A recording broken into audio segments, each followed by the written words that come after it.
Dari semua kamera yang pernah gue coba, GoPro 11 Black jadi yang paling andalan buat jualan footage di Shutterstock. Kecil, praktis, tapi hasilnya luar biasa. Gue akan bahas kenapa kamera ini wajib lo punya. Stay tune, karena di akhir video gue bakal kasih tips settingan di GoPro 11 Black buat jualan footage di Shutterstock. Dan gue juga akan spill sedikit footage yang udah laku di Shutterstock menggunakan GoPro 11 Black ini.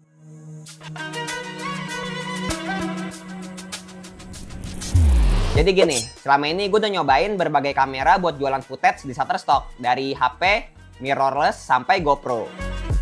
Dan dari pengalaman itu, gue bisa bilang kalau GoPro 11 Black ini jadi pilihan terbaik gue buat jualan footage di Shutterstock. Terutama pada saat traveling atau kegiatan outdoor. Bukan sebagai kamera utama ya, karena kamera utamanya tetap kamera mirrorless. Tapi akan jadi kamera utama pada saat traveling dan kegiatan outdoor. Gue bakal jelasin alasannya kenapa kamera ini punya value yang gila banget, bahkan kalau dibandingin sama mirrorless atau HP.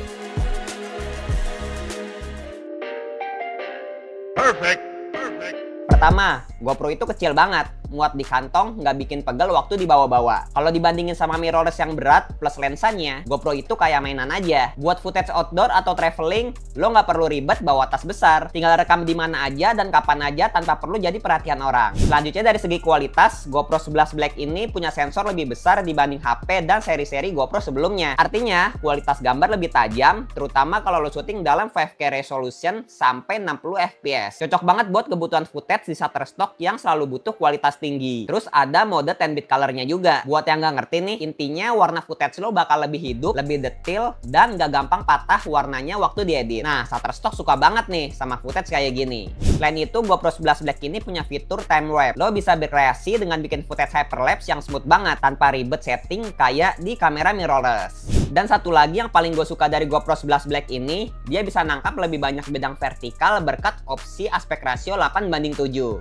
Jadi lo bisa dapat banyak ruang untuk crop vertikal maupun horizontal. Tahu gue, ini yang belum gue temuin di kamera HP dan kamera mirrorless manapun selain Lumix S5 Mark II.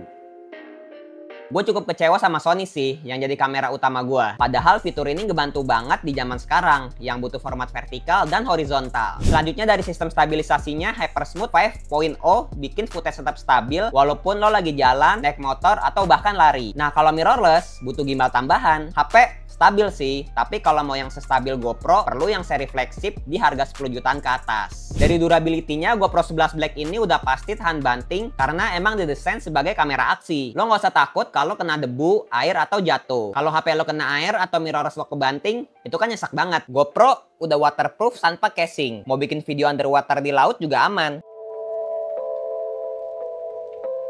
Oke, mungkin ada yang mikir, tapi harga GoPro 11 Black kan gak murah bro. Tapi dengan harga sekarang di sekitaran 5-6 juta, lo dapat kamera yang compact, tahan banting, waterproof, stabilisasinya juara, dan kualitas gambar super tajam. Kalau lo bandingin sama mirrorless yang rata-rata harganya belasan juta plus lensa, atau HP flagship yang bisa lebih dari 10 juta, GoPro jelas lebih affordable buat lo yang pengen fokus jualan footage. Intinya GoPro 11 Black itu value for money. Apalagi kalau lo serius pengen jualan footage di Shutterstock, lo nggak cuma hemat di awal, tapi juga nggak perlu keluar biaya ekstra buat aksesori tambahan kayak lensa atau gimbal.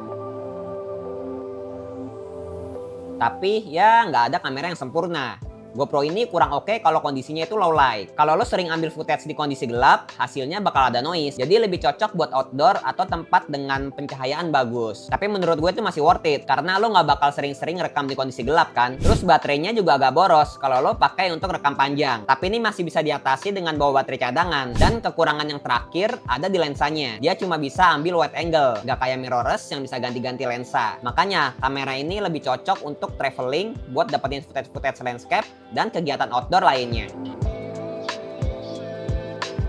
Nah, seperti yang gue janjikan tadi, ini tips spesial buat footage lo gampang approve di Shutterstock. Pertama, rekam footage di resolusi minimal 4K. Tapi gue saranin langsung ke 5,3K aja. Terus gunakan aspek rasio 8:7. Supaya nantinya lo bisa sesuaikan mau dibuat vertikal 9:16 atau sebaliknya horizontal 16:9. Nah, outputnya dibikin 4K deh, supaya hasilnya tajam. Kedua, pastikan pencahayaan bagus. GoPro itu lemah di low light. Gunakan cahaya natural yang cukup atau lampu tambahan supaya hasilnya bagus. Lo juga bisa aktifin 10-bitnya supaya dynamic range-nya tajam. Ketiga, gunakan angle unik. Misalnya POV dari helm, handlebar sepeda, atau underwater shoot. Ini bisa bikin footage lo beda dari yang lain.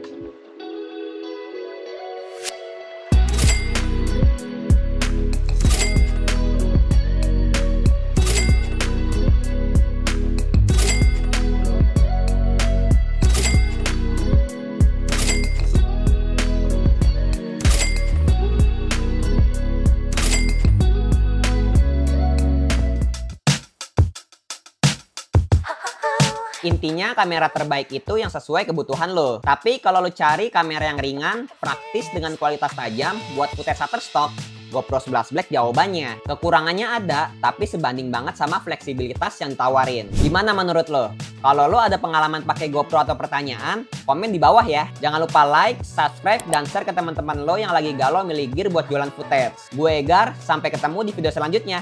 Keep shooting and happy selling. Wassalamualaikum warahmatullahi wabarakatuh.